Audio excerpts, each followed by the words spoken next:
So guys ఈ వీడియోలో ఏంటంటే డేటాబేస్ నుంచి స్క్రాచ్ నుంచి ఎక్స్ప్లెయిన్ చేశాను అనమాట. మీకు అసలు డేటాబేస్ అంటే ఏంటో తెలియకపోయినా సరే చాలా క్లియర్ గా అర్థమవుతుంది. లాస్ట్ వరకు చూసి నేర్చుకోండి. నేను ఎందుకు డేటాబేస్ నేర్చుకోండి అంటున్నానంటే, ఒక డేటాబేస్ లేకుండా బ్యాక్ ఎండ్ రన్ అవ్వదు, డేటాబేస్ రాకుండా మీరు బ్యాక్ ఎండ్ డెవలపర్ కానీ ఫుల్ స్టాక్ డెవలపర్ కానీ కూడా అవ్వలేదు. కాబట్టి అంత ఇంపార్టెంట్ అనమాట.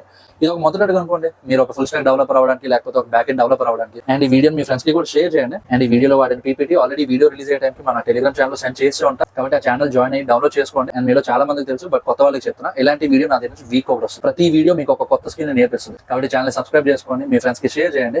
అండ్ ఇంగ్లీష్ కూడా వీడియో స్టార్ట్ చేయండి. సో ఆల్రెడీ మనం ఇందాక మాట్లాడుకున్నట్టు ఈ వీడియో అసలు ఫస్ట్ డేటాబేస్ అంటే ఏంటి, డేటాబేస్ లో కాన్సెప్ట్స్ ఏంటి, ఇదంతా ఎక్స్ప్లెయిన్ చేస్తా. జాగ్రత్తగా వినండి, ఎందుకంటే ఇది మీ బ్యాక్ ఎండ్ కి ఒక ఇంపార్టెంట్ స్టెప్ అనమాట. ఓకే, మీరు ఒక బ్యాక్ ఎండ్ డెవలపర్ అవుదాం అనుకుంటే డేటాబేస్ అనేది ఖచ్చితంగా వచ్చి తీరాలి. డేటాబేస్ రాకుండా బ్యాక్ ఎండ్ డెవలపర్ అయిన లేడు. ఫస్ట్ అసలు డేటాబేస్ అనేది అప్లికేషన్ లో అసలు ఎక్కడ వాడతాం ఇది చూద్దాం. ఇది మనం, ఓకే, ఇది అప్లికేషన్ తాలూకా ఫ్రంట్ ఎండ్. ఏ అప్లికేషన్ అయినా సరే ఆ అప్లికేషన్ ఫ్రంట్ ఎండ్ ఉన్నప్పుడు అప్లికేషన్ బ్యాక్ ఎండ్ కూడా ఉంటుంది. ఓకే, ఆ application front end back end ఈ ఏపీఐ ద్వారా కమ్యూనికేట్ అవుతుంది. ఈ విషయం మనకు ఆల్రెడీ తెలుసు. బట్ మనం స్టోర్ చేస్తున్న డేటా అంతా, ఇప్పుడు సపోజ్ ఇన్స్టాగ్రామ్ తీసుకుంటే ఇన్స్టాగ్రామ్ లో మనం ఏం చేస్తాము, పోస్టులు పెడతాము, లేకపోతే లైక్స్ కొడతాము, ఇవన్నీ చేస్తాం కదా. ఈ డేటా అంతా ఎక్కడ స్టోర్ అవుతుంది అంటే ఇన్స్టాగ్రామ్ తాలూకా డేటాబేస్ లో. ఓకేనా, డేటాబేస్ కి డైరెక్ట్ గా ఫ్రంట్ ఎండ్ తో కమ్యూనికేట్ చేయలేము, ఎందుకంటే ఒక యూజర్ ఏదైనా చేయొచ్చు ఆ డేటాబేస్ ని, ఆ డేటాబేస్ యాక్సెస్ కానీ ఇస్తే. కాబట్టి ఇన్ జనరల్ ఏం చేస్తామంటే ఒక డేటాబేస్ లో అప్లికేషన్ బ్యాక్ ఎండ్ మాత్రమే కమ్యూనికేట్ చేయగలదు. ఓకేనా, సో మనం బ్యాక్ ఎండ్ చెప్తాము, బ్యాక్ ఎండ్ డేటా స్టోర్ చేస్తుంది, డేటా ఫెచ్ చేస్తుంది. సో ఇది డేటాబేస్ తాలూకా రోల్ అనమాట. ఓకేనా, మొత్తం ఒక అప్లికేషన్ తాలూకా డేటా అంతా ఈ డేటాబేస్ లోనే ఉంటుంది. సో ఇప్పుడు what is database? A database is an organized collection of data that allows users to store, manage and retrieve information efficiently. Okay, ఈ డెఫినేషన్ కొద్దిగా బుక్ లో చదువుకున్నట్టు ఉన్నా సరే నేను మీకు కొద్దిగా అర్థమయ్యేలా చెప్తాను. డేటాబేస్ ఏంటంటే, ఇప్పుడు మనం ఒక డేటా ఉంటుంది కదా, ఆ డేటాను మనం ఆ డేటాబేస్ లో స్టోర్ చేయొచ్చు, మేనేజ్ చేయొచ్చు, అంటే అప్డేట్ చేయొచ్చు. ఇప్పుడు సపోజ్ మన ఇన్స్టాగ్రామ్ ప్రొఫైల్ అయ్యి యూజర్ నేమ్ అప్డేట్ చేసాం అనుకోండి, ఆ అప్డేటెడ్ యూజర్ నేమ్ వాళ్ళ డేటాబేస్ లోకి అప్డేట్ అవుతుంది అనమాట. ఓకే, సో దాన్ని మేనేజ్ చేయడం అంటాం. అండ్ రిట్రీవ్ ఇన్ఫర్మేషన్, ఏదైనా ఒక ఇన్ఫర్మేషన్ కావాలి అంటే ఆ బ్యాక్ ఎండ్ వెళ్ళి ఆ డేటాబేస్ తో కమ్యూనికేట్ చేసుకొని ఆ బ్యాక్ ఎండ్ తీసుకుంటుంది ఆ ఇన్ఫర్మేషన్ ని, అప్పుడు ఆ ఇన్ఫర్మేషన్ ఫ్రంట్ ఎండ్ వస్తుంది. సో ఇది డేటాబేస్ అంటే. And why do we need database? అసలు డేటాబేస్ ఎందుకు కావాలి? We need databases to store, manage and process data efficiently without losing or corrupting information. So మనం వేరే ఎక్కడైనా స్టోర్ చేసాం అనుకోండి డేటా, అంటే నార్మల్ మన కంప్యూటర్ లో స్టోర్ చేయడం కానీ ఇలాంటివి ఏం చేసాం అనుకో, అది అయితే మిస్ అయిపోవచ్చు, లేకపోతే సిస్టమ్ పాడైతే ఇంకా డేటా పోయినట్టే. దాని బదులు మనం డేటాబేస్ లో స్టోర్ చేస్తే ఏమవుతుందంటే మనకి సర్చింగ్ టెక్నిక్స్ ఉంటుంది. ఓకే, సర్చింగ్ టెక్నిక్స్ ఉంటుంది, యాక్సెస్ బేగా చేయగలం, ఎందుకంటే దాని మెథడ్స్ దానికి ఉంటాయి. సో వీటన్ని అడ్వాంటేజెస్ వల్ల మనకి డేటాబేస్ అనేది అవసరం అనమాట ఒక అప్లికేషన్ కి. సో డేటాబేస్ లో మెయిన్ గా రెండు రకాలు ఉంటాయి. Okay, two types. ఒకటి రిలేషనల్ డేటాబేస్, రెండవది non relational database. Non relational database ని NoSQL డేటాబేస్ కూడా అంటాము. ఓకే, సో ఈ రెండు గుర్తుపెట్టుకోండి. ఫస్ట్ అసలు రిలేషనల్ డేటాబేస్ అంటే ఏంటి? Stores data in form of tables with relationships between them, enforces scheme of data consistency. నాకు తెలుసు ఇది అంతా బుక్ లో చదువుకున్నట్టు ఎలా ఉంటుంది, నేను చెప్తా చూడండి. ఫస్ట్ పాయింట్ ఏంటి? Stores data in table format, rows columns. Okay, ఈ రిలేషనల్ డేటాబేస్ లో ఏమవుతుందంటే ఇప్పుడు మనకి ఇలా ఒక టేబుల్ ఉంటుంది. ఓకేనా, ఇది రో, ఇది కాలం. సో మన డేటా అంతా ఇక్కడ ఇక్కడ ఇక్కడ, సో రో వైజ్ కాలం వైజ్ స్టోర్ చేస్తాం అనమాట. సో దీనివల్ల ఏమవుతుందంటే మనం స్కేల్ చేసుకోవడానికి ఈజీ అవుతుంది డేటాని. ఓకే, అండ్ దాంతోపాటు ఏంటి? Enforces schema, predefined structure. అంటే ఇప్పుడు సపోజ్ మనకి ఈ 3 కాలమ్స్ ఉన్నాయి, 1 2 3. మనం డేటా ఎంత ఇన్సర్ట్ చేసినా సరే ఈ 3 కాలమ్స్ లోనే ఇన్సర్ట్ చేయాలి, ఎందుకంటే ఇదే ఒక ప్రీడిఫైన్డ్ స్ట్రక్చర్ అనమాట. దీనికోసం ఇంకొద్ది క్లియర్ గా అర్థమవుతుంది మీరు అలా వీడియోలో ముందుకెళ్తే. సో నెక్స్ట్ ఏంటి? Non relational database stores data in key value pairs, documents, graphs or wide columns instead of tables. Okay, and does not require a fixed schema. So ఈ NoSQL డేటాబేస్ లో ఏమవుతుంది అంటే ఒక ప్రీడిఫైన్డ్ స్కీమా అనేది ఉండదు. Schema అంటే ఏంటి అంటే ఒక ప్రీడిఫైన్డ్ స్ట్రక్చర్, అంటే మనకి ఈ టేబుల్లో ఈ డేటా రావాలి అని మనం రిలేషనల్ డేటాబేస్ లో స్టోర్ చేస్తాం. బట్ NoSQL డేటాబేస్ లో ఏమవుతుందంటే ఒక ప్రీడిఫైన్డ్ స్ట్రక్చర్ అన్నది ఉండదు, మనం ఎంత డేటా కావాలంటే అంత డేటా ఇన్సర్ట్ చేసుకోవచ్చు. అండ్ ఈ రిలేషనల్ డేటాబేస్ లో టేబుల్ ఫార్మాట్ లో కదా మనం డేటా అంతా స్టోర్ చేస్తాం. బట్ ఈ NoSQL డేటాబేస్ లో ఏమవుతుందంటే కీ వాల్యూ బేస్, అంటే మీకు ఎలా చెప్పాలి, జేసన్ ఫార్మాట్. ఇప్పుడు సపోజ్ ఇది ఉంది, ఓకే, కీ వాల్యూ, అదే కీ 2 వాల్యూ 2. సో ఇలా ఇది కీ, ఇది వాల్యూ, ఇది కీ, ఇది వాల్యూ, ఈ ఫార్మాట్ లో స్టోర్ అవుతుంది అనమాట డేటా అంతా. బట్ దీంట్లో టేబుల్ ఫార్మాట్ లో అవుతుంది. మనం ఈ వీడియోలో అంటే మొత్తం ఇప్పుడు మన బ్యాక్ ఎండ్ సిరీస్ మొత్తంలో మనం వాడేది ఈ రిలేషనల్ డేటాబేసే, ఇది కాదు. ఓకే, ఇది జస్ట్ మీకు ఐడియా రావడం కోసం చెప్పాను, బట్ మనం ఇది వాడమన్నమాట, ఇది వాడతాం. ఓకేనా, సో ఇందాక చెప్పిన దానికి ఇంకొద్ది క్లియర్ గా అర్థమవుతుంది చూడండి, జాగ్రత్త వినండి. ఇప్పుడు సపోజ్ ఇది మన ఇన్పుట్ ఫామ్. ఓకే, ఇది మనం ఫ్రంట్ ఎండ్ లో చూస్తాం. సపోజ్ ఏదైనా ఒక ఫామ్ ఫిల్ చేస్తున్నాం మనం బ్రౌజర్లో, దాంట్లో ఏం అడిగాడు, ఫస్ట్ నేమ్ లాస్ట్ నేమ్ అడిగాడు. సో ఫస్ట్ నేమ్ ఇస్తారు, లాస్ట్ నేమ్ ఇస్తారు. అది మీరు సబ్మిట్ కొట్టగానే ఆ డేటా అంతా వెళ్ళి బ్యాక్ ఎండ్ నుంచి ఈ డేటాబేస్ టేబుల్కి వెళ్తుంది. ఓకేనా, ఇందాక చెప్పా కదా కాలమ్స్ రోస్లో స్టోర్ అవుతుందని. సో ఇది కాలమ్ 1, ఇది కాలమ్ 2, ఇది కాలమ్ 3. ఓకేనా, అండ్ ఇది రో 1, ఇది రో 2, ఇది రో 3, ఇది రో 4. ఓకేనా, సో ఇప్పుడు ఏమవుతుందంటే ప్రతి రికార్డ్కి ఇప్పుడు ఒక రోని ఒక రికార్డ్ అంటాం. ఓకేనా, ఇవన్నీ గుర్తుంచుకోండి, ఈ టెర్మినాలజీ అంతా. ఇది రికార్డ్ 1, ఇది రికార్డ్ 2, ఇది రికార్డ్ 3. సో ఒక రోని రికార్డ్ అని పిలుస్తాం మనం డేటాబేస్ లాంగ్వేజ్లో. సో ప్రతి రోకి ఒక ఐడి అన్నది ఉండాలి. ఇది ఆటో ఇంక్రిమెంట్ అనమాట. ఓకేనా, మనం ఎంటర్ చేయక్కర్లేదు. ఇప్పుడు సపోజ్ ఒక 2 రోస్ ఉన్నాయి ఇక్కడ, ఇంకొక ఏమైనా సబ్మిట్ చేశారు అనుకోండి, ఫస్ట్ నేమో లాస్ట్ నేమో, అప్పుడు అది ఆటోమేటిక్గా ఇక్కడ 3 అని వచ్చేస్తుంది. అది డేటాబేస్ తాలూకు ఫంక్షనాలిటీ, కాబట్టి దాన్ని మనం డిఫైన్ చేయాలి, ఇది ఆటో ఇంక్రిమెంట్ అవ్వాలి అని. ఓకేనా, సో దానికోసం కూడా నేను చెప్తా, డోంట్ వరీ. బట్ స్టిల్ ఇప్పుడు ఇది చూడండి, ఇది రికార్డ్ 1 కదా. ఇప్పుడు ఇక్కడ ఏమి ఇచ్చాము, జశ్వంత్ సదరం ఇచ్చాము. ఇక్కడ మనం ఆల్రెడీ టేబుల్లో చెప్తున్నాము ఈ కాలంలో ఫస్ట్ నేమ్సే రావాలి, ఈ కాలంలో లాస్ట్ నేమ్సే రావాలి అని. ఇది కాకుండా ఇంకొక ఫీల్డ్ ఇచ్చినా సరే, ఇప్పుడు సపోజ్ ఫీల్డ్ 3 అని ఉంది, ఇప్పుడు ఈ ఫస్ట్ నేమ్ లాస్ట్ నేమ్తో పాటు ఇంకొకటి ఏదో ఫామ్లో ఉంది, కానీ ఇప్పుడు ఈ ఫీల్డ్ 3ని మనం ఈ టేబుల్లో స్టోర్ చేయలేము, ఎందుకంటే మనం ఆల్రెడీ టేబుల్ క్రియేట్ చేస్తాం. ఓన్లీ ఈ టేబుల్లో 3 కాలమ్సే ఉండాలి. ఆ 3 కాలమ్స్లో ఒకటి ఐడి అయ్యి ఉండాలి, ఇంకొకటి ఫస్ట్ నేమ్ అయ్యి ఉండాలి, ఇంకొకటి లాస్ట్ నేమ్ అయ్యి ఉండాలి. ఓకేనా, ఈ 3 కాకుండా ఇంకోటి రాకూడదు, వచ్చే ప్రసక్తే లేదు. సో మనం ముందే చెప్పేస్తున్నాం ఓన్లీ ఈ స్ట్రక్చర్లోనే డేటా పడాలి అని. సో ఇప్పుడు ఇక్కడ ఏమవుతుంది, జశ్వంత్ ఫస్ట్ నేమ్లోకి వచ్చేస్తుంది, సదరం అన్నది లాస్ట్ నేమ్లో వచ్చేస్తుంది. బై ద వే సదరం అంటే ఇనిషియల్. ఓకే, సేమ్ అలానే ఇంకొక యూజర్ సబ్మిట్ చేశారు అనుకోండి, అతను ఏంటి ఫస్ట్ నేమ్ శ్రీ, సో ఆ శ్రీ వచ్చి ఇక్కడ పడుతుంది. లాస్ట్ నేమ్ కృష్ణ అని వచ్చింది అనుకోండి, ఆ కృష్ణ వచ్చి ఇక్కడ పడుతుంది. ఓకేనా, ఇంకొకరు వచ్చి మళ్ళీ ఇంకొకసారి సబ్మిట్ చేశారు అనుకోండి, ఆ వాళ్ళ first name FN, first name ఇక్కడ వాళ్ళ లాస్ట్ నేమ్, సో ఇక్కడ పడుతుంది. ఓకేనా, అండ్ ఇంకొకరు వస్తే 4, ఇంకొకరు వస్తే 5, అలా ఇంకా డేటాబేస్లో ఎన్ని రికార్డ్స్ కావాలంటే అన్ని రికార్డ్స్ మనం స్టోర్ చేసుకోగలం. సో ఇదేంటి next relational database use cases. అసలు మనం ఫస్ట్ ఈ రిలేషనల్ డేటాబేస్ అంటే ఈ టేబుల్ ఫార్మాట్ డేటాబేస్ అనమాట. ఓకేనా, ఈ టేబుల్ ఫార్మాట్ డేటాబేస్ మనం ఎక్కడెక్కడ యూస్ చేస్తామంటే వెబ్ అప్లికేషన్స్లో యూస్ చేస్తాము, వెబ్సైట్స్లో యూస్ చేస్తాము, బ్యాంకింగ్ అండ్ ఫైనాన్షియల్ అప్లికేషన్స్ ఉంటాయి కదా. ఇప్పుడు మన బ్యాంక్కి ఒక యాప్ ఉంటుంది, సో ఆ యాప్కి బ్యాక్ ఎండ్లో ఈ రిలేషనల్ డేటాబేసెస్ యూస్ చేస్తాము. లేకపోతే inventory and supply chain management, ఇప్పుడు మనకి వేర్ హౌసెస్ అవి ఉంటాయి, సో ఆ వేర్ హౌసెస్లో స్టాక్ ఎంత ఉంది, ఎన్ని యూనిట్స్ ఉన్నాయి, ఎన్ని యూనిట్స్ అయిపోయి, ఇదంతా ఒక ట్రాక్ ఉంచాలి కదా. సో ఆ ట్రాక్ అది ఉంచడానికి ఇది వాడతాం, ఈ relational database. Used in many other domains. అసలు ఇంకా మనం లిస్ట్ అవుట్ చేసుకుంటూ వెళ్తే ఎన్నో వస్తాయి యూస్ కేసెస్. బట్ మీకు అర్థం కావడానికి ఇది ఫస్ట్ స్టెప్, ఇది గుర్తుంచుకుంటే మీకు బొమ్మ క్లియర్గా అర్థమైపోద్ది. Next installing MySQL. అసలు MySQL వర్క్ బెంచ్ అంటే ఏంటి? ఇప్పుడు వరకు మనం డేటాబేస్ కోసం చూసాం, బాగానే ఉంది. బట్ డేటాబేస్ అనేది మనం సిస్టంలో వాడుకోవాలి, ఆ డేటా ఇన్సర్ట్ చేయాలి, డేటాబేస్ క్రియేట్ చేయాలి, టేబుల్స్ క్రియేట్ చేయాలి, ఇవన్నీ చేయాలి కదా. ఇప్పుడు మనకి కోడ్కి VS కోడ్ ఎలా ఉంది, మీరు ముందు వీడియోస్ చూసున్నా లేకపోతే మీరు నార్మల్గా ముందు ఒక కోడింగ్తో కొద్దిగా ఎక్స్పీరియన్స్ ఉన్నా సరే మీరు ఏదో ఒక ఐడి వాడతారు, అయితే VS కోడ్ లేకపోతే సబ్లైమ్ టెక్స్ట్ మొత్తానికి ఏదో ఒకటి వాడతారు. సేమ్ ఇప్పుడు కోడ్కి VS కోడ్ ఎలానో డేటాబేస్కి ఈ MySQL వర్క్ బెంచ్ అలాగా. ఓకేనా, సో అది ఎలా ఇన్స్టాల్ చేయాలన్నది నేను ఇప్పుడు ఎక్స్ప్లెయిన్ చేస్తాను, జాగ్రత్తగా చూడండి. మీరు ఇక్కడ డైరెక్ట్గా ఏం చేస్తారంటే డౌన్లోడ్ MySQL వర్క్ బెంచ్ కొడితే గూగుల్లో మీకు ఫస్ట్ లింక్ వస్తుంది ఇది. ఓకేనా, సో దీనికి వెళ్ళండి, నేను ఈ లింక్ కూడా కింద డిస్క్రిప్షన్లో మెన్షన్ చేస్తాను, ఒకవేళ కావాలంటే చూడండి. సో ఈ పేజ్లోకి వెళ్ళాక ఇక్కడ చూడండి, ఇక్కడ గో టు డౌన్లోడ్ పేజ్ అని ఉంది కదా, ఇదిలాగా దీని మీద క్లిక్ చేయండి. సో మీకు ఇక్కడ ఈ ఆపరేటింగ్ సిస్టమ్ ఇదంతా అడుగుతుంది, నాది విండోస్ కాబట్టి నేను మైక్రోసాఫ్ట్ విండోస్ ఆల్రెడీ సెలెక్ట్ చేసి ఉంచేస్తాను. అండ్ లేటెస్ట్ వర్షన్ ఏంటి అంటే 8.0.41. మీరు ఇక్కడ డ్రాప్ డౌన్లో సెలెక్ట్ చేసుకోవచ్చు మీరు. బట్ మనం ఈ వీడియోకి కమింగ్ వీడియోస్లో కూడా ఇదే వాడతాం, 8.0.41. ఓకేనా, కాబట్టి అది డౌన్లోడ్ చేసుకోండి. చేసుకున్నాక ఇక్కడ చూడండి, ఇక్కడ మీకు 2 ఆప్షన్స్ ఉన్నాయి. MSI ఇన్స్టాలర్ 2.1 MB ఒకటి, ఇది MSI ఇన్స్టాలర్ 352 MB ఒకటి. ఇది వెబ్ కమ్యూనిటీ, ఇది డైరెక్ట్ కమ్యూనిటీ వర్షన్. ఇది డౌన్లోడ్ చేసుకుందాం మనం. సెకండ్ది డౌన్లోడ్ చేసుకున్నాక మీకు ఫైల్ డౌన్లోడ్ అవుతుంది కదా. డౌన్లోడ్ అయిపోయాక ఇదండి ఈ ఫైల్ ఉంటుంది, ఈ ఫైల్ మీరు ఇన్స్టాల్ చేసుకోవాలి. సో కొంత టైం తీసుకుంటుంది, అదేం ప్రాబ్లం లేదు. అండ్ ఇప్పుడు మీకు స్క్రీన్ ఇలా మారిందంటే ఇది అడుగుతుంది ఏమని, అడ్మిన్ యాక్సెస్ చేస్తాం కొట్టాలి. మీరు కొట్టాక అప్పుడు మీకు ఇక్కడ ఇన్స్టాలేషన్ ప్రాసెస్ స్టార్ట్ అవుతుంది. బట్ ఎలా ఇన్స్టాల్ చేసుకోవాలనేది నేను ఇప్పుడు ఎక్స్ప్లెయిన్ చేస్తాను, జాగ్రత్తగా చూడండి, స్టెప్ బై స్టెప్ ఫాలో అవ్వండి. ఓకేనా, నాతో పాటు ఫాలో అవ్వండి. అప్పుడు మీకు ఏంటి అంటే ఇన్స్టాలేషన్ ఈజీ అవుతుంది. ఒకసారి మళ్ళీ అడుగుతుంది కాబట్టి దానికి కూడా ఎస్ అని కొట్టండి, ప్రాబ్లం లేదు. కొట్టాక చూడండి మీకు ఇక్కడ ఇలా వస్తుంది. ఇక్కడ మీరు జూమ్ చేద్దాం అనుకుంటే అవ్వట్లేదు, బట్ స్టిల్ ఓకే. ఇదండి ఇక్కడ 4 ఆప్షన్స్ వచ్చాయి, server only, client only, full, custom. మీరు ఇక్కడ కస్టమ్ సెలెక్ట్ చేసుకోండి. సెలెక్ట్ చేసుకొని నెక్స్ట్ కొట్టాక ఇక్కడ మనకి ఏంటి అంటే సో ఇక్కడ అవైలబుల్ ప్రోడక్ట్స్ ఇవి వాడి దగ్గర. మనం ఇక్కడ నుంచి ఏమేమి ఇన్స్టాల్ చేస్తామంటే సర్వర్ మైక్ ఇన్స్టాల్ చేస్తాం కాబట్టి అది సెలెక్ట్ చేయండి.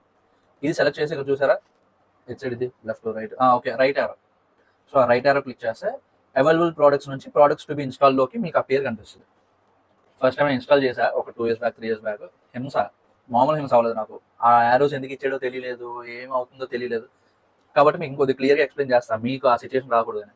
సో ఇక్కడ నెక్స్ట్ అప్లికేషన్స్ పక్కన ఈ ప్లస్ అని ఉంది కదా అది కొట్టండి. మళ్ళీ మీకు అక్కడ ఒక 3 సబ్ ఆప్షన్స్ వస్తాయి. MySQL work bench, MySQL shell, MySQL router. ఇప్పటికి ఏం చేస్తామంటే ఫస్ట్ వర్క్ బెంచ్ మీద మళ్ళీ ప్లస్ ఉంటుంది, ఆ ప్లస్ కొట్టండి. దాని లోపల మళ్ళీ ఇంకొక ప్లస్ వస్తుంది కొట్టండి. ఇంకా లాస్ట్ ఇది MySQL వర్క్ బెంచ్ 8.0.41 ఉంది కదా అది సెలెక్ట్ చేసి మళ్ళీ రైట్ యారో కొట్టండి. నెక్స్ట్ ఏంటి MySQL షెల్. సో దానికి మళ్ళీ ఇందాకలాగే సెలెక్ట్ చేయండి, రైట్ కొట్టండి. లాస్ట్ ఏముంది రౌటర్, ఇలా కొట్టి లాస్ట్ ఇంక ఆప్షన్ వస్తుంది అది సెలెక్ట్ చేసి మళ్ళీ రైట్ యారో కొట్టండి. రైట్ యారో కొట్టుకుని డైరెక్ట్గా ఇక్కడ నెక్స్ట్ కోటే కండి. నెక్స్ట్ కోట్ చేస్తే ఏమవుతుందంటే ఓన్లీ ఈ ప్రోడక్ట్స్ టు బి ఇన్స్టాల్డ్ ఆ బాక్స్ ఉంది కదా ఆ బాక్స్లో ఏ పేర్లు కనిపించే ఓన్లీ అవే ఇన్స్టాల్ అవుతాయి. కాబట్టి ఆ రైట్ యారో కొట్టండి. మేక్ షూర్ మీరు ఇక్కడ కొట్టింది ఈ ప్రోడక్ట్స్ టు బి ఇన్స్టాల్ బాక్స్లో కనిపించాలి. ఓకేనా. మొత్తానికి ఇప్పుడు ఈ 4 ఏంటంటే server, workbench, shell, router ఇవన్నీ ప్రోడక్ట్స్ టు బి ఇన్స్టాల్ బాక్స్లో మీకు కనిపించాక అప్పుడు నెక్స్ట్ కొట్టండి. కొట్టాక ఇది ఇలా కనిపిస్తుంది, ప్రాబ్లం లేదు. మీకు ఇక్కడ మ్యాక్సిమం ఇది రాదు సెలెక్టెడ్ పాత్ ఆల్రెడీ ఎగ్జిస్ట్ అని, ఎందుకంటే నేను ఆల్రెడీ ముందు ఇన్స్టాల్ చేసి వీడియో కోసం అన్ఇన్స్టాల్ చేసి ఇప్పుడు మళ్ళీ ఇన్స్టాల్ చేస్తున్నాను మీకోసం. కాబట్టి నాకు చూపిస్తుంది, మీకు చూపించదు అని అనుకుంటున్నాను. సో ఎస్ అని కొట్టండి, ఒకవేళ మీకు వస్తే అదేం ప్రాబ్లం లేదు. ఇంకా అప్పుడు మీకు ఇక్కడ చూపిస్తుంది మీరు ఇవే సెలెక్ట్ చేశారు. సారీ నేను సెలెక్ట్ చేశాను, మీరు కూడా ఇవే సెలెక్ట్ చేస్తారు కాబట్టి ఏ కనిపిస్తుంది server, workbench, shell, router. Execute కొట్టండి. 1 by 1 అదే ఇన్స్టాల్ చేసుకుంటుంది అన్ని. ఓకేనా. సో కొద్దిగా టైం తీసుకుంటుంది, అదేం ప్రాబ్లం లేదు, అవ్వనివ్వండి. సో సర్వర్ ఆల్రెడీ ఇన్స్టాల్ అయిపోయింది, వర్క్ బెంచ్ ఇన్స్టాల్ అవ్వాలి, అవుతుంది. సో మీకు ఇక్కడ స్టేటస్ మారుతూ ఉంటుంది అనమాట. ఓకే ఇది ఇప్పుడు ఇన్స్టాలింగ్ కాబట్టి ఇన్స్టాలింగ్లో ఉంది. ఇది ఆల్రెడీ కంప్లీట్ అయిపోయి ఇక్కడ గ్రీన్ టిక్ మార్క్ వచ్చింది కాబట్టి స్టేటస్ కంప్లీట్గా మారిపోతుంది. ఓకే సో అనుకున్న దానికన్నా ఎక్కువసేపే పట్టింది, మీకు కూడా ఎక్కువసేపే పడుతుంది, అదేం ప్రాబ్లం లేదు. సో మొత్తం అన్ని స్టేటస్ కంప్లీట్ అని వచ్చాక నెక్స్ట్ బటన్ ఎనేబుల్ అవుతుంది. ఆ నెక్స్ట్ బటన్ మీద క్లిక్ చేయండి. క్లిక్ చేశాక మీకు ఇక్కడ తీసుకెళ్తుంది. Okay server, router ready to configure అండి కొట్టండి. ఫస్ట్ ఇదేంటి సర్వర్కి. ఓకేనా. ఇక్కడ డెవలప్మెంట్ కంప్యూటర్ అని ఉంటుంది, అదే ఉంచండి. ఉంచాక మీకు పోర్ట్ మాక్సిమం 3306 దగ్గర ఏం అబ్జెక్షన్ ఉండదు. ఒకవేళ 3306 దగ్గర ఒకవేళ రాంగ్ మార్క్ కానీ ఎక్స్క్లమేటరీ మార్క్ కానీ వస్తే దాని అర్థం ఏంటి అంటే 3306 అన్న పోర్ట్ ఆల్రెడీ యూజ్ చేస్తుంది ఏదో ఒక అప్లికేషన్. కాబట్టి అయితే మీరు ఇక్కడ పోర్ట్ మార్చుకోండి. లేదన్నా పోర్ట్ అది మార్చాలి, ఏ రిస్క్ నాకు వద్దు అలా అంటే విండోస్ ఫైర్ వాల్కి వెళ్ళండి. ఇన్బౌండ్ రూల్స్లో 3306 పోర్ట్తో ఒక రికార్డ్ ఉంటుంది, అది డిలీట్ చేసేయండి. డిలీట్ చేసి అప్పుడు మళ్ళీ స్టార్ట్ చేస్తే మీకు ఇంకెక్కడ అబ్జెక్షన్ రాదు. ఓకే సో అబ్జెక్షన్ రాలేదు కాబట్టి నెక్స్ట్ కొట్టండి. ఇక్కడ కూడా నెక్స్ట్ కొట్టండి. ఇక్కడ మీరు రూట్ పాస్వర్డ్ అనేది మీరు ఇక్కడ సెట్ చేసుకోండి. మీకు ఇక్కడ రూట్ పాస్వర్డ్ సెట్ చేసుకోవాలి. ఆ సెట్ చేసుకోవడం చాలా బాగా గుర్తుంచుకోండి, ఎందుకంటే మీకు అక్కడ రాంగ్ పాస్వర్డ్ కానీ మీరు ఎంటర్ చేశారు అనుకోండి తర్వాత డేటాబేస్ మీకు యాక్సెస్ అవ్వదు అనమాట. కాబట్టి జాగ్రత్తగా గుర్తుంచుకోండి, గుర్తున్న పాస్వర్డ్ మాత్రమే సెట్ చేసుకోండి. సో పాస్వర్డ్ అది ఇచ్చాక ఇక్కడ ఫస్ట్ చెక్ అని కొట్టండి. చెక్ అని కొడితే అది చెక్ చేసుకుంటుంది దాని వ్యాలిడేషన్స్ అన్ని సక్సెస్ఫుల్గా మారుతున్నాయా లేదా అని. ఏదో ఒక్క వ్యాలిడేషన్ రాంగ్ వచ్చినా సరే మనకు అక్కడ ఇంటూ మార్క్ వచ్చేస్తుంది. సో ఇక్కడ చూసారా వాడి అన్ని వ్యాలిడేషన్స్ ఓకే అయ్యాయి కాబట్టి గ్రీన్ మార్క్ వచ్చింది. సో నెక్స్ట్ టైం కొట్టండి, ఇదేం ప్రాబ్లం లేదు. సో నెక్స్ట్ టైం కొట్టండి అండ్ అప్లై కాన్ఫిగరేషన్. నెక్స్ట్ ఇక్కడ ఏమవుతుంది ఎగ్జిక్యూట్ కొట్టేయండి. కొట్టేస్తే దాని ఎగ్జిక్యూషన్ అది చేసుకుంటుంది, దానిపైన ఫినిష్ అయిపోయింది. నెక్స్ట్ ఏంటి ఇప్పుడు సీక్వల్ సర్వర్ది కాన్ఫిగరేషన్ అయిపోయింది. సీక్వల్ అయినా అనొచ్చు, ఎస్క్యూఎల్ అయినా అనొచ్చు. ఎస్క్యూఎల్ అంటే పెద్ద పదలాగా ఉంది కాబట్టి సీక్వల్ అంటాం జనరల్గా. సో నెక్స్ట్ కొట్టండి, ఫినిష్ కొట్టేయండి. నెక్స్ట్ ఫినిష్, డన్ అయిపోయింది ఇంకా. ఓకే ఇప్పుడు ఆ వర్క్ బెంచ్ ని మనం ఎలా లాంచ్ చేస్తామంటే విండోస్ బటన్ కొట్టండి. విండోస్ బటన్ లో వర్క్ బెంచ్ అని కొట్టండి. సో ఆ వర్క్ బెంచ్ అని కొట్టండి. MySQL వర్క్ బెంచ్ 8.0 స్పేస్ ఇచ్చి సి అని వస్తుంది. మీరు అది ఓపెన్ కొట్టండి. ఓపెన్ కొట్టాక ఇలా వస్తుంది అనమాట మీకు. ఓకేనా. నావి ఆల్రెడీ ముందు ఇవన్నీ డేటాబేసెస్ ఇవన్నీ క్రియేట్ చేసుకున్న ఈ ప్రొఫైల్స్ అన్ని. సో మీకు ఇక్కడ ఇవన్నీ కనిపించవు ఎందుకంటే మీరు ఫస్ట్ టైం ఇన్స్టాల్ చేస్తున్నారు కాబట్టి. నాకు ఈ కనెక్షన్స్ అన్ని ఎగ్జిస్టింగ్ కనెక్షన్స్. ఓకేనా. ఒకవేళ మీకు ఇప్పుడు ఖాళీగా ఉందనుకోండి, ఇక్కడ ప్లస్ బటన్ ఉంది కదా, ఆ ప్లస్ బటన్ కొట్టండి. సో ఆ ప్లస్ బటన్ కొడితే మీకు ఇక్కడ ఈ బాక్స్ వస్తుంది. ఈ బాక్స్ ఏంటి కనెక్షన్ నేమ్. మీరు గుర్తుపట్టడానికి వీలుండే కనెక్షన్ నేమ్ ఏదో ఒకటి ఇచ్చుకోండి. ఫస్ట్ కనెక్షన్ అని ఇచ్చామనుకోండి. ఇక్కడ ఏంటి ఇవన్నీ అలా ఉంచేయండి. నెక్స్ట్ ఇక్కడ చూడండి పాస్వర్డ్ ఫీల్డ్ ఉంది. సో ఆ పాస్వర్డ్ ఫీల్డ్ ఇవ్వండి. మీరు ఎందాక పాస్వర్డ్ ఒకటి సెట్ చేసుకున్నారు కదా, ఆ పాస్వర్డ్ ఇక్కడ కొట్టండి. ఓకే కొట్టండి. కొట్టాక లాస్ట్లో ఇక్కడ టెస్ట్ కనెక్షన్ అని ఉంది కదా, అది కొట్టండి. కొడితే మీకు ఇక్కడ ఇలా రావాలి successfully made the MySQL connection అని. ఓకే కొట్టండి. ఇప్పుడు ఏంటంటే కనెక్షన్ సక్సెస్ఫుల్ అయ్యింది. ఇప్పుడు మీరు ఆ కనెక్షన్ని లాంచ్ చేసుకోవచ్చు. ఇక్కడ ఓకే కొడితే మీకు ఆ కనెక్షన్ అన్నది క్రియేట్ అవుతుంది. ఇక్కడ యూజర్ నేమ్ రూట్, పాస్వర్డ్ మీరు ఎందాక సెట్ చేసుకున్నారు కదా ఆ పాస్వర్డ్ మీరు already store in vault button మీద కొట్టారు కదా, కాబట్టి ఆ పాస్వర్డ్ అనేది సేవ్ అయిపోతుంది. మీకు నెక్స్ట్ టైం నుంచి ఫస్ట్ కనెక్షన్ మీద లేకపోతే మీరు ఏ కనెక్షన్ క్రియేట్ చేసుకుంటే ఆ కనెక్షన్ దాని మీద కొట్టినప్పుడు మీకు పాస్వర్డ్ అడగదు. సో ఇక్కడ ఫస్ట్ కనెక్షన్ కొట్టండి. మీకు ఆల్రెడీ లాగిన్ అయిపోతారు కాబట్టి నెక్స్ట్ ఏంటి మీరు ఇలా వస్తుంది ఇక్కడికి. సో ఈ ట్యాబ్స్ ఏంటి ఇవన్నీ ఎక్స్ప్లోర్ చేద్దాం మనం కమింగ్ వీడియోస్లో, తొందర ఏం లేదు. సో ఇప్పుడు ఇక్కడ ఏంటి అంటే మనం జావా స్క్రిప్ట్ కానీ పైథాన్ కానీ కోడ్ ఇస్తాం కదా, ప్రోగ్రామింగ్ లాంగ్వేజ్ దాన్ని కోడ్ అని పిలుస్తాం. డేటాబేస్లో ఏంటంటే క్వెరీస్. ఓకే, ఫస్ట్ ఏంటి, ఒక డేటాబేస్ క్రియేట్ చేయాలి. క్రియేట్ డేటాబేస్, ఒక డేటాబేస్ నేమ్ ఇవ్వండి మీరు. Suppose first database. సో ఇది మన డేటాబేస్ నేమ్. ఇక్కడ ఇది చూడండి, execute the statement under the keyboard cursor. అంటే ఇప్పుడు మీరు ఈ బటన్ కొట్టారు అనుకోండి, ఓన్లీ తండ్రి కాదు, తండ్రి మీద మళ్ళీ ఈ చూడండి టైపింగ్ సింబల్ ఉంది, ఆ బటన్ కొడితే మీరు ఏ లైన్లో కర్సర్ అయితే ఉంచారో ఆ లైన్ అలా ఎగ్జిక్యూట్ అయిపోతుంది. ఇక్కడ చూసారా కింద మనకి ఇది వచ్చింది, created database first database. So మనకి ఇక్కడ దాని అవుట్పుట్ ఇస్తుంది. ఇక్కడ గ్రీన్ మార్క్ వస్తే ఆ క్వెరీ సక్సెస్ఫుల్గా ఎగ్జిక్యూట్ అయినట్టు, రాంగ్ మార్క్ వస్తే క్వెరీలో ఎక్కడో తప్పు ఉన్నట్టు మనం సెట్ చేసుకోవాలి. ఓకేనా? సో ఫస్ట్ డేటాబేస్ అయితే క్రియేట్ చేసాము, బట్ డేటాబేస్లో టేబుల్స్ ఉంటాయి. మీకు సింపుల్గా గుర్తుంచుకోవడానికి ఏంటి అంటే డేటాబేస్ ఉంటుంది, ఓకే, డేటాబేస్లో టేబుల్స్ ఉంటాయి. ఇవి టేబుల్స్, ఓకేనా? ఇది T1, ఇది T2, ఇది T3, ఇది T4. ఎన్ని టేబుల్స్ కావాలంటే అన్ని టేబుల్స్ ఉంటుంది, అది మీ అప్లికేషన్ స్ట్రక్చర్ బట్టి. సో టేబుల్స్లో ఏంటి అంటే కాలమ్స్ ఉంటాయి, రోస్ ఉంటాయి. మనం ఆల్రెడీ ఇందాక చూసాం కదా. సో ప్రతి టేబుల్లోని కాలమ్స్ రోస్ ఉంటాయి. సో ఇది మనకి మినిమం హైరార్కీ అనమాట. డేటాబేస్ లోపల టేబుల్స్ లోపల కాలమ్స్ రోస్ ఉంటాయి. మీకు ఆ మాట క్లియర్ అయింది కదా. సో ఇప్పుడు ఫస్ట్ ఇక్కడ ఏంటి, డేటాబేస్ క్రియేట్ చేసాము, బాగుంది. డేటాబేస్లో ఏముంటాయి అన్నాను, టేబుల్స్ ఉంటాయి కదా. కాబట్టి ఇప్పుడు టేబుల్స్ క్రియేట్ చేయడానికి క్వెరీ ఏంటి అంటే create table name first table. So మనం ఇందాక ఏం చూసామో, టేబుల్ లోపల ఏమని చూసామో, first name, last name, ID కదా. ఇందాక ఏం చెప్పా, ఐడికి ఆటో ఇంక్రిమెంట్ ఉంటుంది అని. కాబట్టి ఫస్ట్ ఇక్కడ ఇది ఫస్ట్ కాలం అనమాట, ఐడి. ఓకే, ఐడి ఇప్పుడు ఏముంటుంది, నెంబర్సే కదా. సో ఇంట్ డేటా టైప్, ఇంట్ ఆటో ఇంక్రిమెంట్. సో మనం ఇలా ఇస్తే దాని అర్థం ఏంటి అంటే ఈ particular column auto increment. So 1 2కి పెరుగుతుంది, 2 3కి పెరుగుతుంది, 3కి 4 పెరుగుతుంది, 100ది 101కి పెరుగుతుంది. సో అదే అనమాట దీని ఫంక్షనాలిటీ. నెక్స్ట్ ఏంటి, first name, last name. So first name అనేది ఒక కాలం, ఫస్ట్ నేమ్, స్పేస్ ఉండకూడదు వర్డ్కి. సో దీన్ని క్యామెల్ కేసింగ్ అంటాం అనమాట. ఓకే, సో 2 వర్డ్లు వచ్చినప్పుడు సెకండ్ వర్డ్కి క్యాపిటల్ లెటర్ పెట్టండి. ఫస్ట్ నేమ్, దీని డేటా టైప్ ఏంటి, ఫస్ట్ నేమ్ అంటే లెటర్సే కదా ఉంటాయి, నెంబర్స్ ఉండవు. ఇప్పుడు మీ ఫోన్ నెంబర్ కాదు కదా, ఆ ఫోన్ నెంబర్ ఇవ్వడానికి నేమ్ ఇప్పుడు క్యారెక్టర్స్ ఉంటుంది. కాబట్టి varchar డేటా టైప్ ఇవ్వండి. సో varchar ఏంటి అంటే ఈ varchar ఇచ్చినప్పుడు ఏమవుతుందంటే అది ఒక ఇంటీజర్ గా కన్సిడర్ అవుతుంది అనమాట. మీరు 1 అని ఇచ్చినా అది స్ట్రింగ్ అనే కన్వర్ట్ అవుతుంది, 2 అని ఇచ్చినా స్ట్రింగ్ అనే ఉంటుంది, ఏ అని ఇచ్చినా స్ట్రింగ్ అనే ఉంటుంది. సో ఈ varchar ఇచ్చాక లోపల ఈ కాలం తాలూకా సైజు. ఓకే, మీరు ఆల్రెడీ ఏదైనా సి కానీ లేకపోతే జావా స్క్రిప్ట్ కానీ ఏదైనా వాడి ఉంటే ఇంటూ ఫ్లోట్, ఇంట్ సైజ్ ఎంత, ఫ్లోట్ సైజ్ అంత అని చెప్పి మనం ఆల్రెడీ చెప్పుకున్నాం. సేమ్ అలానే varchar 50 అని ఇచ్చామనుకోండి. సో అప్పుడు ఈ ఫస్ట్ నేమ్ ఒక్కొక్క సెల్లో, ఇప్పుడు ఇక్కడ టేబుల్స్లో రోజు కాలం అన్నాం కదా. సో ఇదంతా ఒక సెల్. ఓకే, సో ఇదంతా ఒక సెల్. సో ఒక సెల్లో 50 క్యారెక్టర్స్ వరకు పెట్టొచ్చు అని చెప్పి మనం ఇక్కడ లిమిట్ ఇస్తాం. సో అప్పర్ లిమిట్ 50 క్యారెక్టర్స్ అనమాట. నెక్స్ట్ ఏంటి, last name varchar 50. So first name ఒక్కొక్కడు మాక్సిమం 50 క్యారెక్టర్స్ వరకు ఎంటర్ చేసుకోవచ్చు, లాస్ట్ నేమ్ కూడా ప్రతి పర్సన్ మాక్సిమం 50 క్యారెక్టర్స్ వరకు ఎంటర్ చేసుకోవచ్చు అని మనం చెప్తున్నాం. సో ఇది ఒక టేబుల్ క్రియేట్ చేయడానికి కావాల్సిన క్వెరీ అనమాట. ఓకేనా? సో ఇవి కాలమ్స్, ఐడి అన్నది ఒక కాలము, ఫస్ట్ నేమ్ అన్నది ఒక కాలము, లాస్ట్ నేమ్ అన్నది ఒక కాలము. ఇప్పుడు ఇది ఎలా సెలెక్ట్ చేయండి, సెలెక్ట్ చేసి ఇందాక మనం ఇది కదా వాడాం, తండర్ మీద కర్సర్ ఉన్న సింబల్ వాడాం. ఇప్పుడు ఇది వాడితే ఏమవుతుందంటే ఏదైతే ఇలా సెలెక్ట్ చేసామో ఆ సెలెక్ట్ చేసిందంతా ఇక్కడ వస్తుంది. బట్ ఇక్కడ రైట్ ఆప్షన్ వస్తుందా, సో ఇక్కడ క్వెరీ ఎగ్జిక్యూట్ అవుతుందా అవ్వదా, గెస్ట్ చేయండి సార్ దగ్గర. అవ్వదు. ఇక్కడ చూసారా ఇది రాంగ్ మార్క్ వచ్చింది. ఎందుకు, ఇక్కడ మెసేజ్ కూడా ఇస్తుంది అది ఎందుకు అవ్వదు, no database selected. So no database selected అంటే ఏంటంటే డేటాబేస్ క్రియేట్ చేసాము, బట్ సేమ్ అలానే ఎన్నో డేటాబేస్లు ఉండొచ్చు కదా మన సిస్టంలో. ఏ డేటాబేస్ వాడాలన్నా దానికి తెలియదు. కాబట్టి ఏ డేటాబేస్ వాడాలో తెలియాలి అంటే యూస్ అని చెప్పి ఫస్ట్ డేటాబేస్ అని ఉంది కదా, మన డేటాబేస్ నేమ్ ఇది. సో ఇది ఇస్తాం, ఇచ్చి మళ్ళీ ఎగ్జిక్యూట్ చేస్తాం. ఇక్కడ చూసారా use first database, 0 rows affected అంటుంది, అది ఏం పట్టించుకోకండి. సో ఇప్పుడు మనం ఈ డేటాబేస్ వాడతాం అనమాట. సో ఇందాక ఏం చెప్పా, ఐడి అనేది ఒక ఇంటీజర్ అండ్ అది 1 by 1 పెరుగుతూనే ఉంటుంది కదా. సో ఇది ఏంటి, రికార్డ్ 1కి 1, ఈ రికార్డ్ 2కి 2, ఈ రికార్డ్ 3కి 3, నెక్స్ట్ దానికి 4. ఓకే, సో ఈ ఐడి అన్నది రికార్డుకి ఒకటే ఉంటుంది టేబుల్ మొత్తం మీద, యూనిక్ కదా. ఇప్పుడు ఇక్కడ ఆల్రెడీ 1 వచ్చింది, ఇంక తర్వాత ఏదైనా రికార్డుకి 1 వస్తుందా, రాదు. ఇంకా దాని తర్వాత ఏదైనా రికార్డుకి 2 వస్తుందా, రాదు. 1 అన్నది ఇంక యూనిక్, 2 అన్నది యూనిక్, 3 అన్నది యూనిక్. సో దాంతోపాటు మనం ఇక్కడ ఏం చేస్తామంటే ప్రైమరీ కీ అని ఇస్తాం. సో ఈ ప్రైమరీ కీ అంటే ఏంటన్నది నేను ఎక్స్ప్లెయిన్ చేస్తా, బట్ ప్రస్తుతానికి ప్రైమరీ కీ ఇవ్వండి. ఆటో ఇంక్రిమెంట్ అని ఇచ్చిన ప్రతిసారి ప్రైమరీ కీ అని ఇవ్వాలి. బట్ ఈ ప్రైమరీ కీ అన్నది టేబుల్ మొత్తం ఒకటే ఉండాలి.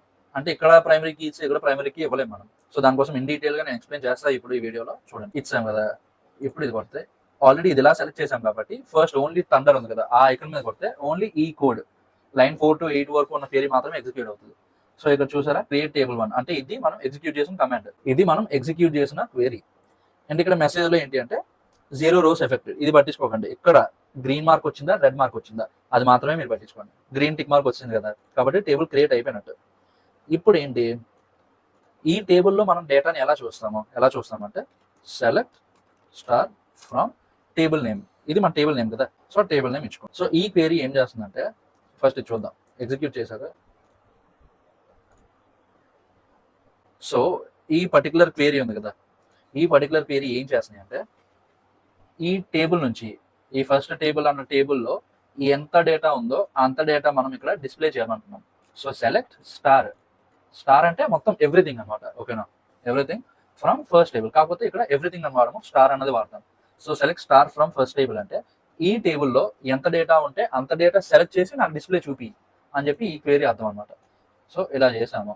ఇప్పుడు మనకి ఇక్కడ చూసారా, ప్రస్తుతం టేబుల్ క్రియేట్ చేసాం, దాంట్లో ఏం డేటా లేదు కదా. సో ఇక్కడ మొత్తం నల్ అని వస్తుంది. సో ఏ రికార్డు లేకుండా ఐడి క్రియేట్ అవ్వదు కాబట్టి ఐడి నల్. మనం ఫస్ట్ నేమ్ ఇవ్వలేదు, లాస్ట్ నేమ్ ఇవ్వలేదు కాబట్టి రెండు నల్లే ఉన్నాయి. ఇప్పుడు ఈ టేబుల్కి డేటా ఎలా ఇస్తామంటే దానికి ఇంకొక క్వెరీ ఉంది, అదేంటి ఇన్సర్ట్ ఇంటూ టేబుల్ నేమ్. మనం ఏ టేబుల్లో డేటా ఇస్తాం అనుకుంటామో ఆ టేబుల్ నేమ్ ఇచ్చి బ్రాకెట్స్ ఓపెన్ చేయండి. బ్రాకెట్స్ ఓపెన్ చేసి కాలమ్ నేమ్స్ ఇవ్వండి, ఫస్ట్ నేమ్ లాస్ట్ నేమ్ ఇచ్చామా. ఇప్పుడు దాని తర్వాత మళ్ళీ వాల్యూస్ అని కీవర్డ్ ఇచ్చి ఇక్కడ మనం ఏ వాల్యూస్ ఇవ్వబోతున్నాం. ఇప్పుడు ఇందాక నేను ఇక్కడ చూపించిన దాన్ని బట్టి ఏంటి, first name Jaswanth, last name Sadaram కదా ఉంది. ఇప్పుడు జస్వంత్ సదరం. సో ఇది ఒక ఎంటైర్ క్వెరీ అనమాట, ఈ లైన్ ఇలా ఒక ఎంటైర్ క్వెరీ. సో ఇక్కడ ఏమవుతుందంటే ఈ ఫస్ట్ టేబుల్ అన్న టేబుల్లో ఫస్ట్ నేమ్ అన్న కాలంకి ఈ జస్వంత్ అన్నది పెట్టమని చెప్తున్నాం, ఈ లాస్ట్ నేమ్ అన్న కాలంకి ఈ సదరం అన్నది పెట్టమని చెప్తున్నాం మనం. సో ఇప్పుడు ఈ క్వెరీని ఇలా ఎగ్జిక్యూట్ చేసాం అనుకోండి, ఇక్కడ చూసారా గ్రీన్ మార్క్ వచ్చిందా.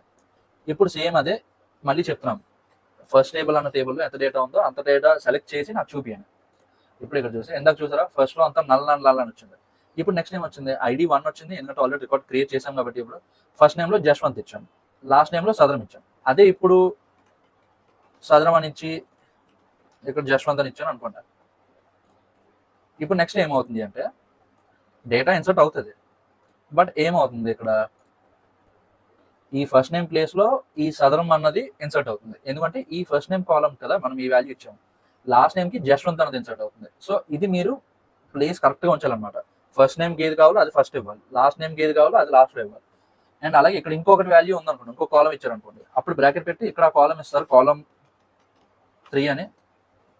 అండ్ ఇక్కడ ఆ కాలం 3 వాల్యూ ఇస్తారు, కాలం 3 వాల్యూ.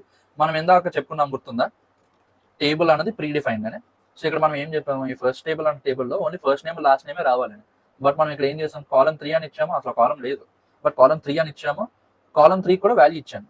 లెక్క ప్రకారం ఇక్కడ ఏమవుతుంది, ఫస్ట్ నేమ్ కి ఫస్ట్ నేమ్ ఇచ్చా ఇన్సర్ట్ అయింది, లాస్ట్ నేమ్ కి లాస్ట్ నేమ్ ఇచ్చా ఇన్సర్ట్ అయింది అందాక. సేమ్ అలానే కాలం 3 అని ఇచ్చా, కాలం 3 కి కాలం 3 వాల్యూ అని ఇచ్చా, లెక్క ప్రకారం ఇన్సర్ట్ అవ్వాలి. బట్ చూద్దాం ఏమవుతుందో.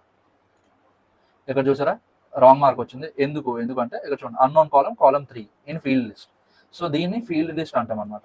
ఓకే, సో ఈ కాలం 3 అన్నది మన టేబుల్లో ఉందా, లేదు, కాబట్టి లేని కాలంలోకి ఎలా ఇన్సర్ట్ అవుతుంది, కాబట్టి ఇది తీసేయండి. సో ఇది కూడా తీసేస్తే ఇక్కడ చూసారా మళ్ళీ గ్రీన్ మార్క్ వచ్చింది, ఎందుకంటే ఇప్పుడు ఆ టేబుల్లో ఉన్న కాలమ్స్ సరిపోయింది, ఆ కాలమ్స్ కి వాల్యూస్ కూడా సరిపోయాయి కదా. ఇప్పుడు మళ్ళీ చూస్తే మనం 3 సార్లు కదా ఇన్సర్ట్ స్టేట్మెంట్ ఎగ్జిక్యూట్ చేసాము, కాబట్టి 3 సార్లు 3 రికార్డ్స్, ఇది రికార్డ్ 1, ఇది రికార్డ్ 2, ఇది రికార్డ్ 3. సో ఇది ఒక టేబుల్ ని క్రియేట్ చేయడం, ఒక డేటాబేస్ ని క్రియేట్ చేయడం, టేబుల్లో ఒక డేటా ఇన్సర్ట్ చేయడం, టేబుల్లో నుంచి డేటా రిట్రీవ్ చేయడం, ఓకేనా. సో ఇదనమాట. బట్ దీనికి చాలా ఉంది, దీని SQL అంటాం అనమాట, సీక్వెల్ క్వెరీస్ అని. ఆ సీక్వెల్ క్వెరీస్ అన్ని ఇప్పుడు చెప్తే అర్థం కాదు, నెక్స్ట్ ఫ్రైడే వస్తుంది చూడండి. అండ్ ఈ వీడియో ఇంకా ఉంది, మర్చిపోకండి. నేను ఏదో వీడియో ఎండింగ్ గా చెప్పేస్తున్నాను కానీ కాదు, ఇంకా వీడియో ఉంది చూడండి.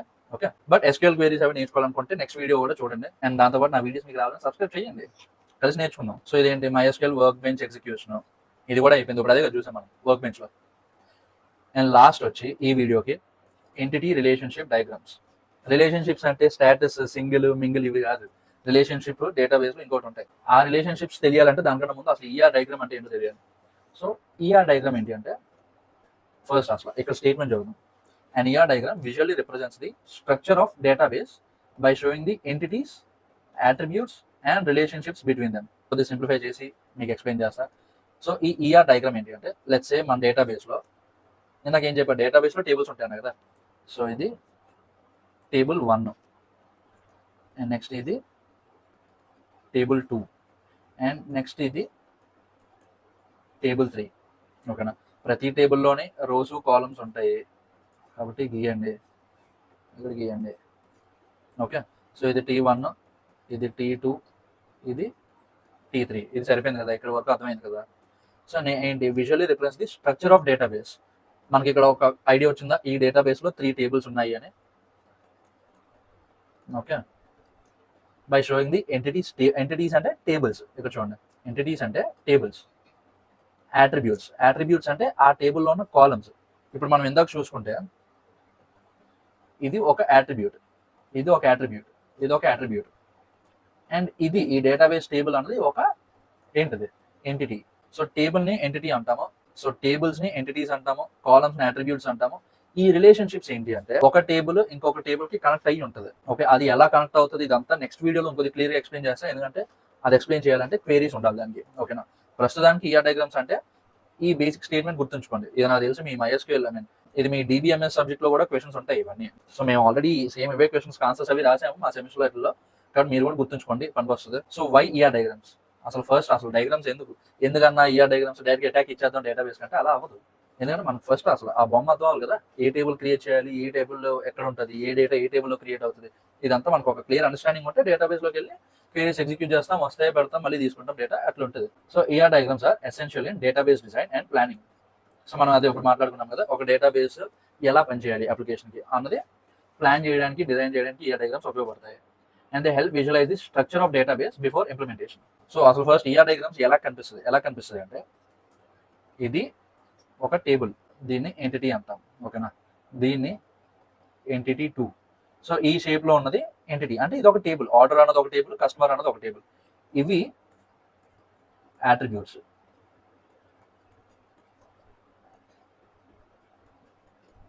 ఓకే, అట్రిబ్యూట్స్ అంటే ఇందాక ఏం చెప్పా, కాలమ్స్.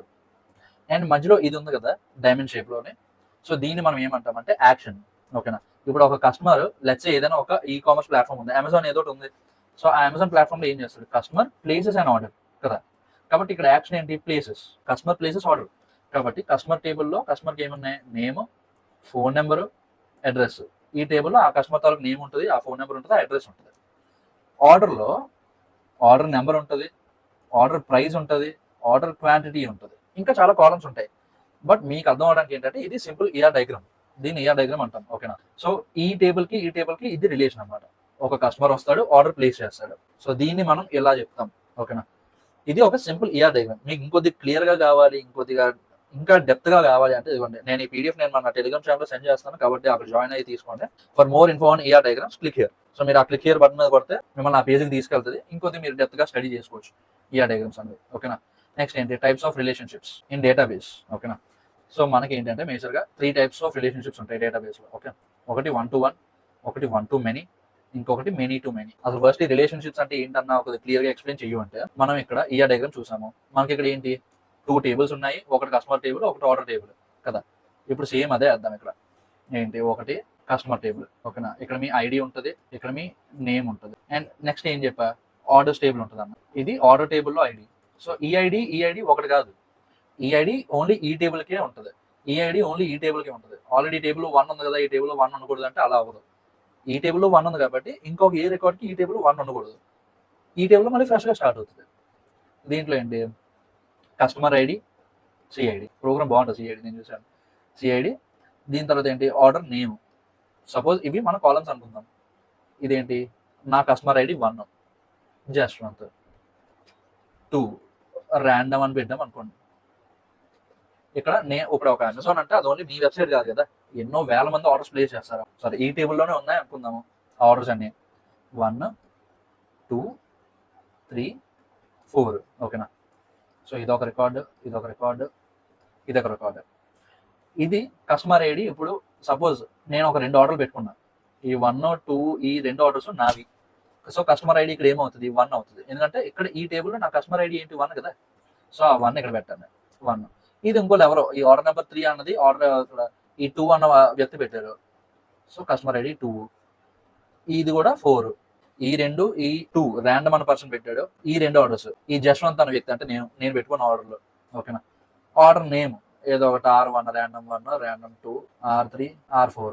సో ఇప్పుడు ఇక్కడ మీరు కరెక్ట్ గా క్లియర్ గా అబ్జర్వ్ చేస్తే ఈ టేబుల్ కి కామన్ గా ఏముంది అంటే ఈ ఐడి కాలం ఉంది. ఓకేనా, మరి ఇక్కడ 1 సేమ్ కదా. సో ఈ రెండింటికి కామన్ కాలమ్స్ ఏంటి, కస్టమర్ ఐడి. పేర్లు వేరు బట్ రిలేషన్ ఒకటే కదా. సో నాకు ఇక్కడ ఏ ఐడి అయితే ఉందో ఆ ఐడి ఇక్కడ వాడుకుంటున్నాను నేను, అప్పుడే కదా ఈ పర్టికులర్ ఆర్డర్ నాదని తెలుస్తుంది. కాబట్టి ఈ రెండింటికి కామన్ కాలం ఏది, ఐడి, కస్టమర్ ఐడి. ఇది ఒక ఐడికి ఎన్ని ఆర్డర్స్ అయినా నేను పెట్టుకోవచ్చు కదా. సో దీన్ని మనం 1 to many అంటాం. ఓకేనా, మీరు క్లియర్ గా చూస్తే each record in table A is linked only to 1 record in table B and vice versa. ఇది ఏంటి 1 to 1. అదే 1 to many చూసామనుకోండి, a single record in table A can be linked to multiple records in table B, but each record in table B links to only 1 in table A. ఇక్కడ మనం ఇంకొద్ది క్లియర్గా explain చేయాలంటే ఇది table A, ఇది table B. ఓకేనా, each record in table A can be linked to multiple records in table B. ఇది ఒక రికార్డ్, ఇది దీనికి లింక్ అయ్యి ఉంది, 1కి లింక్ అయ్యి ఉంది, 2కి లింక్ అయ్యి ఉంది. ఇది ఇంకొక రికార్డ్, ఇది లింక్ అయ్యి ఉంది, 3కి లింక్ అయ్యి ఉంది, 4కి లింక్ అయ్యి ఉంది. నెక్స్ట్ ఏంటి, but each record in table B links to only 1 in table A. So ఈ 3 అన్నది ఓన్లీ 2కి మాత్రమే లింక్ అయ్యి ఉంది కదా, అండ్ అలాగే ఈ 4 అన్నది కూడా ఓన్లీ 2కే లింక్ అయ్యి ఉంది. సో ఈ 2 అన్న రికార్డ్ అంటే ఆర్డర్ నెంబర్ 2 ఎవరికి లింక్ అయ్యి ఉంది, ఓన్లీ జశ్వంత్కి, అంటే ఓన్లీ నా నెంబర్కి లింక్ అయ్యి ఉంది. కాబట్టి దాన్ని మనం 1 to many అంటాం. నెక్స్ట్ ఏంటి, many to many relationship. Many to many relationship ఏంటి అంటే multiple records in table A relate to multiple records in table B, usually through a junction table. So ఈ మెనీ టు మెనీ గురించి నేను explain చేస్తా, నేను కొద్దిగా క్లియర్గా నేను తర్వాత ఎక్స్ప్లెయిన్ చేస్తా. So 1 to 1, 1 to many, many to many, ఇది క్లియర్ అయిపోయింది కదా. సపోజ్ మనం ఇందాక చూసుకున్నాం కదా కస్టమర్ ఆర్డర్. సో ఒక customer n number of orders పెట్టవచ్చు, వాడికి ఏం లిమిట్ లేదు కదా. నువ్వు అమెజాన్లో 3 ఆర్డర్లే పెట్టాలి, ఫ్లిప్కార్ట్లో 3 ఆర్డర్లే పెట్టాలని. ఒక కస్టమర్ ఎన్ని ఆర్డర్స్ అయినా పెట్టుకుంటాడు, అది ఆడిష్టం. ఒకటికి మించి ఏది పెట్టుకున్నా సరే అది మల్టిపుల్లోకే వస్తుంది. So 1 customer places n number of orders. So ఇది ఏ రిలేషన్షిప్, గెస్ చేసి నాకు కింద కామెంట్ చేయండి. అండ్ నెక్స్ట్ ఫైనల్గా అసైన్మెంట్ టైం. అసైన్మెంట్ టైం ఏంటి అంటే comment down 1 example for each type of relationship. పోనీ మెనీ టు మెనీ నేను మీకు ఎక్స్ప్లెయిన్ చేయలేదు కదా, మెనీ టు మెనీ వదిలేయండి, 1 to 1, మెనీ టు 1. సో ఈ రెండింటికి కూడా ఎగ్జాంపుల్స్ మీరు నాకు కింద మెన్షన్ చేయండి యూట్యూబ్. సో ఈ రెండింటికి కూడా మీరు నాకు కింద ఆన్సర్స్ కామెంట్ సెక్షన్లో మెన్షన్ చేయండి. నేను చెప్పింది మళ్ళీ తిప్పి చెప్పడం కాకుండా వేరేది, కాబట్టి అప్పుడు ఏంటి కామెంట్స్ చదువుతున్న వాళ్ళు కూడా కొద్దిగా ఇన్ఫర్మేషన్ వస్తుంది. ఓకేనా, సో ఇది మన వీక్ అసైన్మెంట్ అనమాట. నెక్స్ట్ వీక్ ఏంటో తెలుసుగా, next video is all about SQL. SQL అంటే ఏంటి, సీక్వెల్ క్వెరీస్. మనం ఇందాక చూసాం కదా, create table, insert statement, delete statement, చాలా ఉన్నాయి సీక్వెల్. అందుకే దానికి ఒక సెపరేట్ వీడియో చేశాను అనమాట. ఈ మెటీరియల్ అంతా మన టెలిగ్రామ్ ఛానల్లో ఆల్రెడీ సెండ్ చేస్తా, ఈ వీడియో రిలీజ్ అవబోతుంది. కాబట్టి అక్కడ నుంచి మీరు చూసుకోండి అండ్ మీ ఫ్రెండ్స్కి కూడా షేర్ చేయండి. ఛానల్ సబ్స్క్రైబ్ చేసుకోవడం మర్చిపోవద్దు, ఇంకేం మర్చిపోయినా. ఓకే, నెక్స్ట్ వీక్ కలుద్దాం, బై.